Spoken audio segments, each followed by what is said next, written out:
ambulance is basically what it comes down to is you either have to negotiate yourself, don't pay the full price, you have to try to negotiate this rate yourself. Right. Or you have to really hire legal counsel. I mean, there's no real way around it, but the companies don't really have any oversight in what they are charging people. And so in a lot of these cases, people are getting bills for $6,000 to $10,000. I mean, I have 500 emails from people after this story. I see it all the time. It's almost like a monopoly when you think about it, right? Because Superior has this region. Yeah. And what happens is cities need services, right? And they don't pay the union employees from the fire department necessarily to have the EMS service. They stop that. They'll have an agreement, but what they'll do is they'll hire these third-party contractors, Superior, MedStar, whatever the case may be. And they then, in turn, what are you going to do? Say, no, don't take me to the hospital? You know, I got a ventilator, I'm having a heart attack, whatever the case may be. Or it's not such a serious matter, but you don't know at the time. Yeah. You need to get to the hospital. Yeah. So the big issue is they have this hammer over you because you must get to the hospital to take care of yourself. And then later on, you get surprised. We put in Congress this act, the No Surprise Act. Yeah. But unfortunately, they left the ambulance services out of that. So, but if you fly via helicopter, you're covered. Right. But a regular traditional ambulance, you have no idea what your bill could be. That's correct. And it's dependent upon what's in the ambulance. Is it one of a basic necessity, or does it have life-saving equipment, right? There's variables that come into play. So what do you need to do if you're a patient? If I'm a patient, I'm at a hospital, I'm not, it seems like a lot of it's transfers from one hospital to another. Like this particular case was Troy DMC to DMC downtown. Right. Kid had RSV, just hooked to oxygen.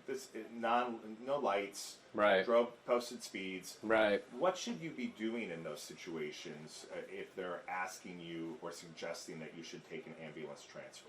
First and foremost, you have to have safety, right? That's your number one priority. When you fall out of the network, you have to find out, is Superior or whomever is taking this, and I have, let's say, Blue Cross Blue Shield, is that ambulance service out of my network? One, yes or no.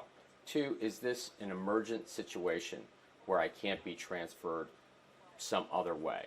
Or three, if it's not an emergent situation, is there another ambulance service there at the hospital or within that location that is within my coverage of Blue Cross Blue Shield?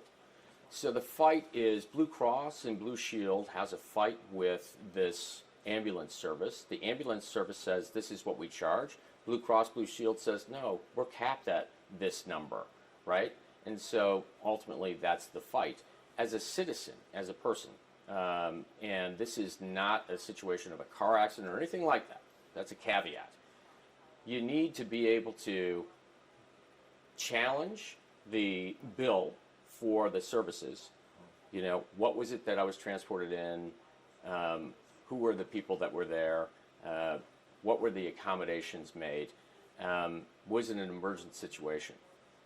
Those are the things, and see if there is basically gouging that's taking place. It's the thing, in that situation that you took care of, that $8,000 bill, that seems like usury.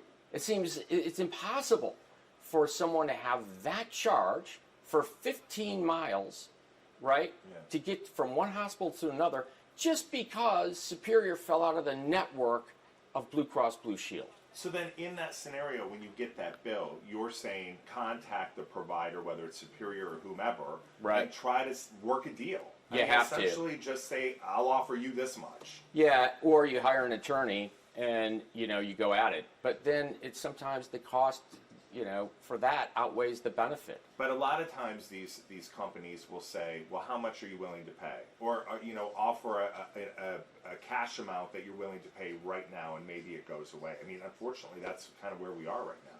It's the bartering system, but it really needs to change within the municipalities. If you want to stop this problem, municipalities have to come into agreements with the services, EMS services. You get a call to your house. Most of the police officers and firefighters, they're already trained within EMS type status, right?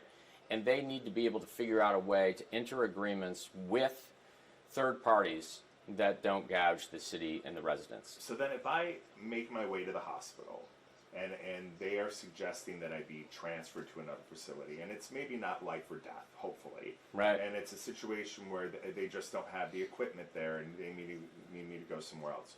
What should I be asking before I'm put in an ambulance? Make sure that they have an ambulance service that falls within the coverage of your health care.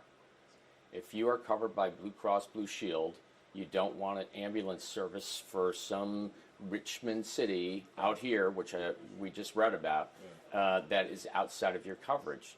There has to be other opportunities for transport from one hospital to another that's within your network. And the hospital should be able to provide you that information before you get put into an ambulance. That's accurate. That's accurate. There's a list of services for which ambulance companies go to which hospitals.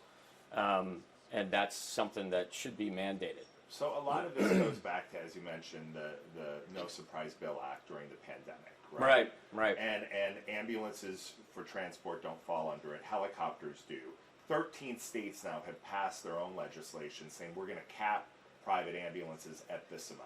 Right. Is that something that you think needs to happen here in Michigan? Absolutely. Absolutely. Because it's gouging right now. There has to be a bridge. There has to be a win-win situation because we need ambulance services. We have to. We must have them, right? But there has to be a win-win. You know, whereas there is the difference between a nonprofit or a profit ambulance agency. If it's a profit agency, they're in business to make money, but they're not in business to gouge, right? And insurance companies and hospitals and municipalities all have to come to the table to do exactly what you just said, is make it so there's a cap, that there's a win-win situation, and citizens don't have to be surprised with these crazy bills for being transferred from one hospital to another that ain't covered. How concerning is this? How big of a problem do you think this is? Around the country, you only have 13 states, so there's quite a few, obviously, that don't have it. Yeah. It's a big In problem. In Michigan, in Michigan, it's a very serious problem, especially for rural areas, right? Yeah. And people that don't make a lot of money. People in the city of Detroit, we've had this issue all the time where they'll get these huge gouging bills, right? So it's a big problem. It's one that I think... Yeah. How big of a problem is it in Michigan? I think it's a massive problem right now in Michigan because it's catching a lot of people where they don't have the ability to pay these huge bills, and they end up going to collections, they end up hurting their credit, and it's a spiral out of control. They have no idea. They just think this ambulance ride, like any other medical visit, is somehow going to be, you know, a majority covered, hopefully by insurance. Not the case. Yeah, 99% of the people don't read the fine print within their insurance coverage of what is and isn't covered, right? So, yeah, it's a massive problem.